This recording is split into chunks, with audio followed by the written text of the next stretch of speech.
Join Jessica Smith on Lead Like a Girl podcast, where she defies odds, shares inspiring stories, and empowers women to embrace their inner leaders. Tune in for a transformative journey.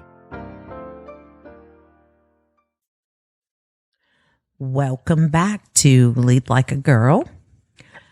As I announced in my last episode, I am really excited about what is coming in the future, and I hope you all will continue this journey with me as I wrap up season 1 of my podcast and go into a wonderful partnership with 2 of my dear friends to just bring all type of conversations and interviews and wherever else God leads us in conversation to just support women and leadership and just the different things that we have going on. And we just hope to support and inspire those people around us.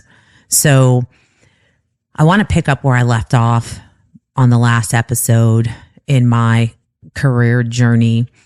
And my focus, as you can see, has really been on my career because at this point, most of my personal drama is kind of just at a solid place.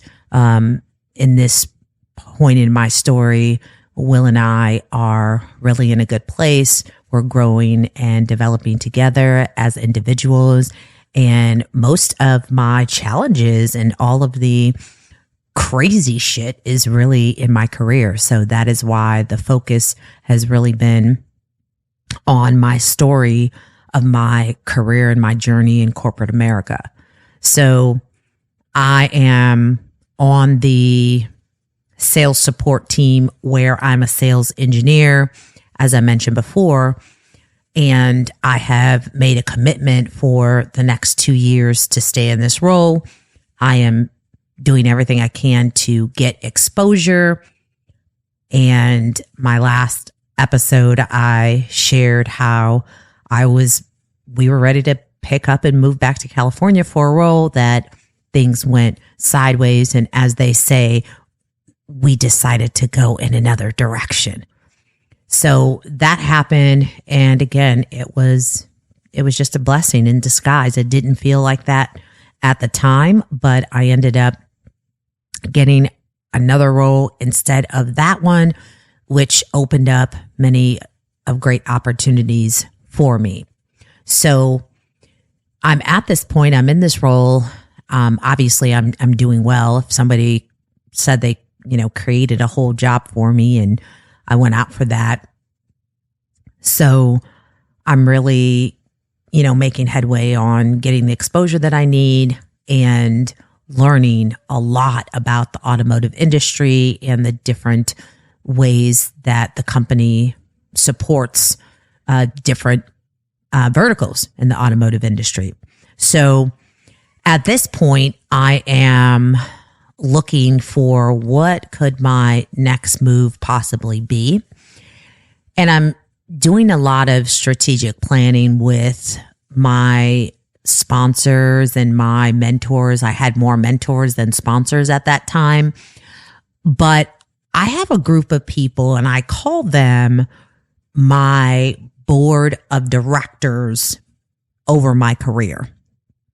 And I talk about this a lot with my mentees. And this is just like a board of directors of a company, right? These are people that I trust. These are people that I value their opinions. These are people who are qualified to be in the boardroom. And I call them my board of directors over my career. So they just help me plan and navigate what the next moves are. They hold me accountable when opportunities arise. I bring them to them just to bounce thoughts and ideas off of. And they're just my go-to people. I get feedback. Again, my board of directors over my career. And at that time, as I was talking to one of them, they gave me some really good advice. They said, listen, what you need to do is one of the areas that you know that you work really well in. When I was in the direct buy world, the owners that I work for, their franchise had only been open for about a year and a half. So they were a new business. And what I loved about it was that most of my career, we were creating and building new things from scratch. So yes, the corporate office had a foundation, but most of the things that we did, we created these things new. So that really allowed me to have that entrepreneurial spirit in me where I could just try things. And a lot of times they were fast fails. And it was like, okay, that didn't work. What did we learn from it? Let's pivot and start again. And I just loved that. It was, kind of like living on the edge because you really didn't know what was going to work. And sometimes, even though it wasn't my money, but sometimes you were pouring, tens of thousands of dollars into things that you didn't know whether or not it was going to work. And then if it didn't, you had to quickly pivot and then make up for that loss and keep moving. And so one of them said, you really love being in that space. That's where you do your best work. You're really good under pressure, creating new processes and just creating things from scratch with no direction. Find out where this business is going in the future. Find out, what are their newest business investments? Because what I know, and this was someone external, and they said, I've been looking into the company and they invest in a lot. They buy businesses. And so here's an area where I think is going to be a big focus in the future for them. And that is in that mobility space. So I'm like, okay. And again, these are smart, savvy business people. Okay. So don't have people on, as what you call on your board, unless they are like legit certified, qualified people to be in that position. And so this was a piece of advice. I said, okay, let me look into this. And I started to do some research. And I remember there was like a town hall that was being had to talk specifically about mobility and what was happening in the business. So I attended that. And at the time, the president of mobility was at this event. And I remember after hearing him speak, I'm like, wow, you know what? I like that guy. Like the first impression of him was, this is a genuine dude. Now, listen, I obviously, I am not always right when it comes to gauging the character of people, but I've gotten better over the years, right? With experiencing not being good at it, I've become better at it. Not always 100% right, but most of the time nowadays, within a quick 5 minutes of interacting with someone, there's either chemistry or there's not, or I get a genuine vibe or not. And sometimes if you don't get it, doesn't mean it's not there. But the point is, I got that vibe from this guy, like right off the bat. This is a genuine guy. He is passionate about what he's doing and he's a solid leader. I want to get to know him better. And this is an area that I think is going to be a focus in the future for this business. And so after that event, I reached out to him and asked if we can go and have coffee. And this was before the whole COVID season. People were still in the office. His executive assistant reached out. Absolutely no problem. Got me on the calendar. And I met with him and shared my story. This is who I am, been with the company, this is what I've done, and just want to learn a little bit about what you're doing in your organization. And this was in the early days, like there wasn't even a sales team at the time. So in him talking to me about the plans, kind of getting to know him a little better, he had mentioned another guy's name that was one of his senior leaders in the organization. So I took his name down and I left there and said, okay, this is definitely where I want to go and where I want to be based on what I heard at the town hall. And now he just further confirmed that he was definitely the genuine guy that I thought. And I want to be in this guy's org. So the guy that he had mentioned, I had met because he worked in he went down a similar path that I went down in the company, where he started, in the place of the business that I started in. And then the team that I was on, he came as a guest speaker. He was on that team as well. So I said, okay, so there's we had some things in common, and I was going to reach out to him and have coffee. Reached out to him and said, the president told him, he had mentioned his name. I had just met with him. So we set up a meeting too. And the vibe was very different, very different. So I remember him telling me, listen, I think I have a good sense of who you are. And I think you'd be a great fit for what we are trying to accomplish in mobility. The challenge is you're ready for mobility, but mobility is not ready for you. I have no idea when we're going to have a sales team. There's so much up in the air, blah, blah, blah, blah, blah. But I'll tell you what, here's a place that you should look. You should look at, and he named one of the other businesses owned by the company. Okay, gave me a couple names in that area. But the moral of the story of leaving that meeting is that this guy's not interested in helping me or getting me into his org. That's okay. I'm not for everybody, and everybody I meet with doesn't have to work with me, right? So I was determined that is where I wanted to be. I just had to figure out who were the right players to connect with and how I was going to insert myself at that table, because at that time it was really a small room and the president was in the room and there was only a handful of other people in that room with him at the same time.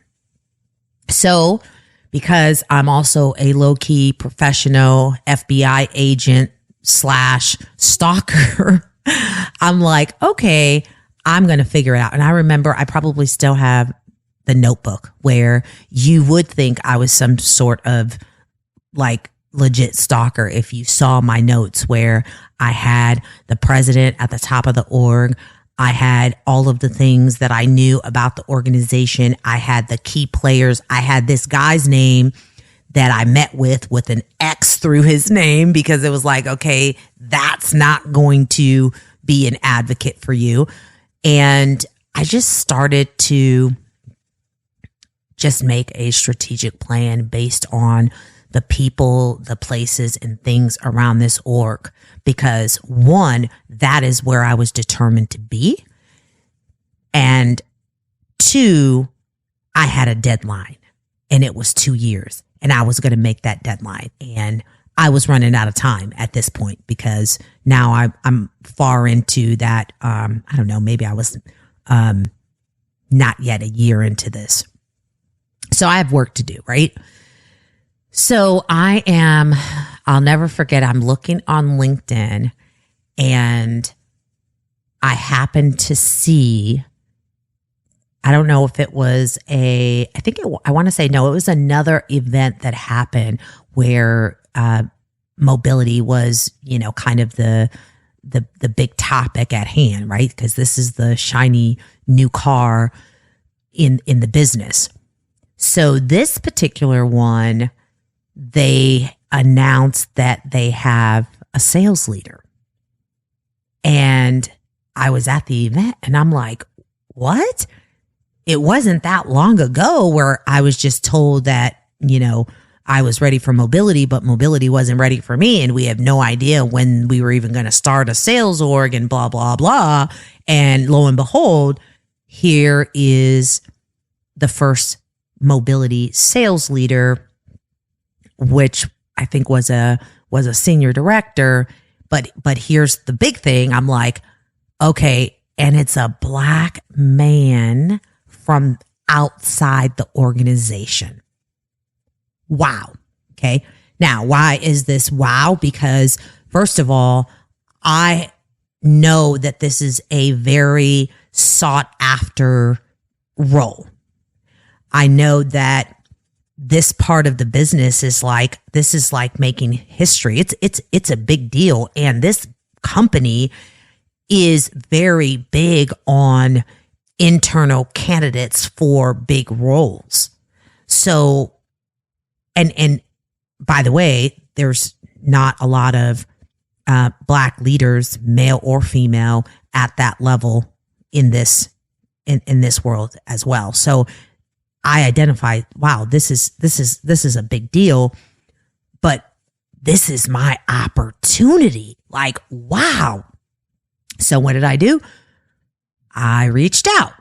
Now, I'm sure he thought that I was crazy because I reached out on LinkedIn and I said, hey, I'd like to have coffee. So he said, absolutely. I showed up and I want to say I started off with something like, I'm just really excited to see you here. Congratulations. It is a big deal. And I'm here to tell you that you need me and I need you. And of course he laughed and he's like, okay, really? Why is that? And I said, well, I have over the last few years come into this environment, but I've studied the culture of this business and I believe that I understand it very well. And coming from the outside into a role like this, and especially as a Black man, there's going to be a serious learning curve. And there are a lot of people who want to see you fail.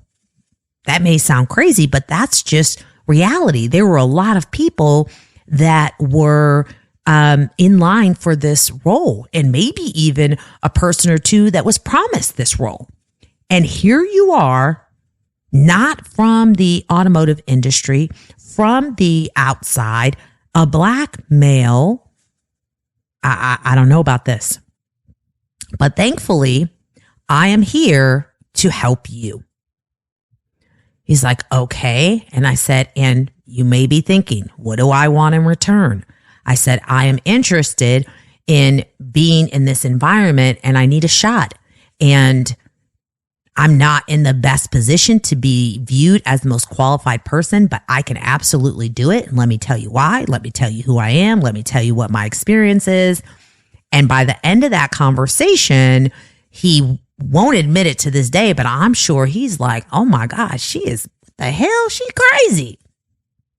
And I said, so I tell you what, you think about it, but I'd like to, really just come together with you and support you in any way that I can and make sure that you win. I said, the teams that I support, of course, mobility is not one of them, but I'm sure that I can ask for permission to take on a stretch assignment and support you in any way that I can. He said, oh, okay. I would say it was, I don't know, maybe a day or two after. I don't know what happened. Maybe he got in a meeting or two and kind of got, those vibes of, somebody doesn't want me here. And he called me back and said, I was thinking about it and I'm going to take you up on that offer. Oh, and wait, let me back up. One more thing, really important here. I did not know what this man's faith was. Like, he could have been an atheist and I wouldn't have known it. But what I did tell him too is that God had a supernatural favor on my life and that I will never lose, because as long as I keep my eyes on him, he has a supernatural favor of winning on my life. Everything I do, I win.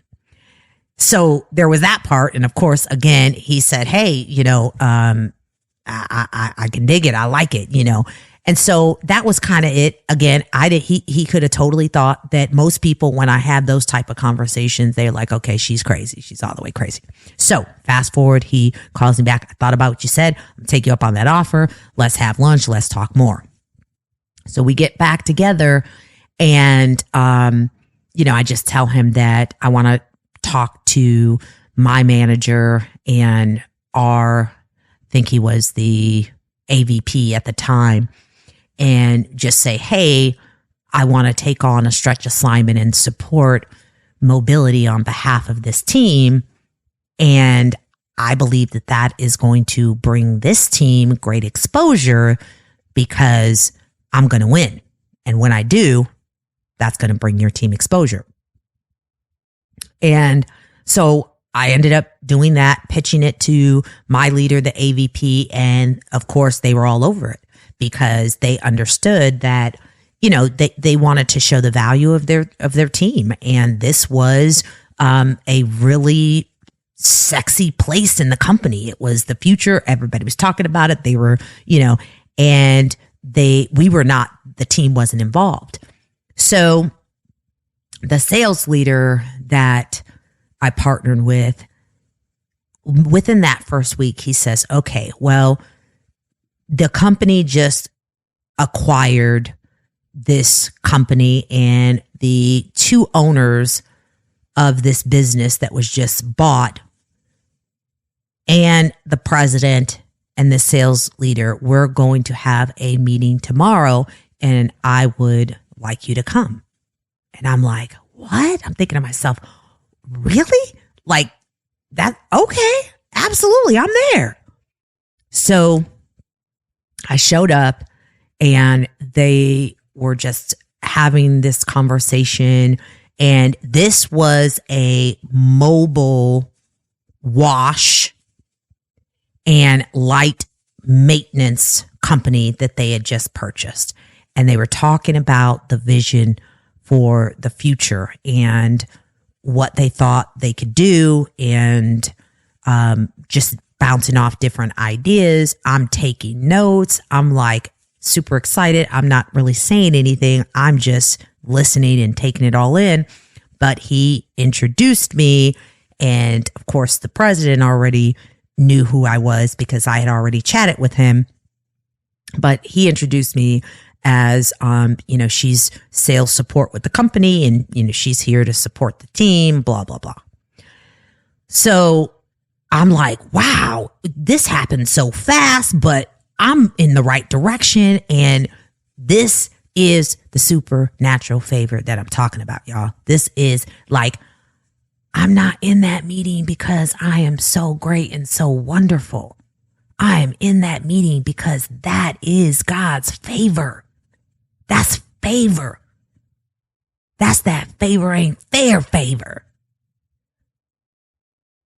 So I leave that meeting and I'm like, okay, like it's time to get in prayer, right? It's that time. Like, and I'm not just talking about like I pray every day when I wake up, during the day, and at night. Like, no, some serious prayer, closet prayer, because I'm seeing and identifying that this is favor that I'm entering.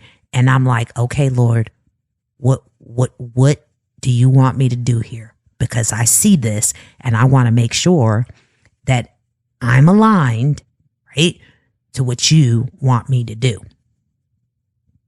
So I have the next meeting with the sales leader, and he says, so what do you think? He said, those are some pretty aggressive revenue goals that they were talking about, right? And I'm like, yeah, it's yeah. And he's like, so what do you think we need to do? I said, well, first thing is we need to call on the Holy Spirit, because you're going to need a whole miracle, my man. Like, this is like, that's a lot. He's like, yeah, I know. He said, but God can do it. And when he said that, I'm like, oh, okay. That was my first indication that this man was a believer, and that it was not a coincidence that he was there and I was there, and this is what we're doing.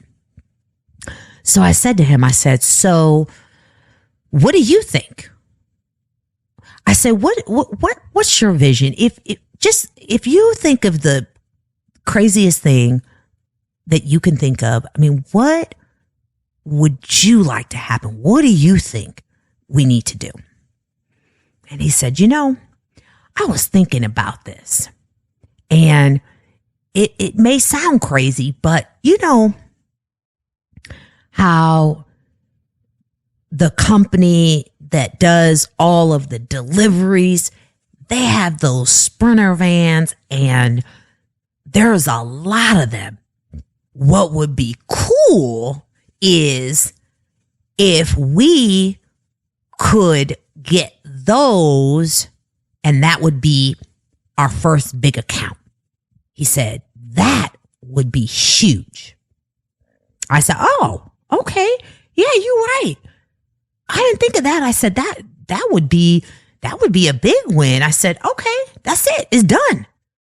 And he was like, what do you mean it's done? Like what? Like, okay, like how are we going to do that? I said, I don't know. I said, but just like you said, God can. I don't know how we're going to do it, but God can. He was like, amen. Okay, let's do it. We left that conversation. What did I do? Again, I got back into that prayer closet. And when I say prayer closet, and one day I will have one dedicated just to prayer, but right now it's just my closet. It's just a closet, right? But my closet is a walk-in closet, and I got this little step stool that's in there because I can't reach the stuff that's on the top. And sometimes I have to just go in there, sit my big butt on the little stool, and just sit there and sit still in the dark and just have that alone time. All right, God, what are we doing? And that's it. What are we doing? And I just shut up. One of the very few times that I just shut up, and I just sit there and I just listen. Well, I came out of that closet, and I don't even remember what time it was. Whatever it was not an appropriate time. And I called this man and I said, hey, do you work on the weekends? And he was like, well, I mean, I could. I mean, I just started. Why do you ask? And I said, well, you remember what you said about those Sprinter vans? Yeah. I said, we're about to get that account closed. And he was like, what? And I said, I forgot. I don't know how, but I forgot that I have a contact with that company. Not only do I have a contact, but I don't know if it was a year or so before that, through another employee in inside sales, he was announcing that his guy was starting this business and he was looking for someone to work for him. as he was describing what he needed, I was like, oh, I got you. That's my sister. That's my sister, Monique. She could do that. She can help him out. Long story short, she tripled his business in the first year that she was with him. He worked for that company, but he had a business that he was running on the side. And he told me, man, your sister has tripled my business. He was like, I owe you. Whatever you need, let me know. Well, I never needed anything from the dude. I was like, okay, that's just something that you say, I owe you, whatever. So I told him I have a contact. He is an executive at that company and we about to get this deal closed. And the reason I asked, do you work on weekends? Because I'm going to call him and we are going to, and this was on a Friday. It might have even been Friday night. And I said, and we're going to take him to lunch and we're going to get that deal. And he was like, hey, let's sign me up.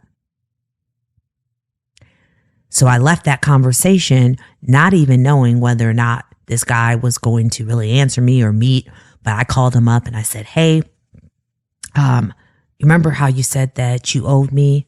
Yeah. Okay.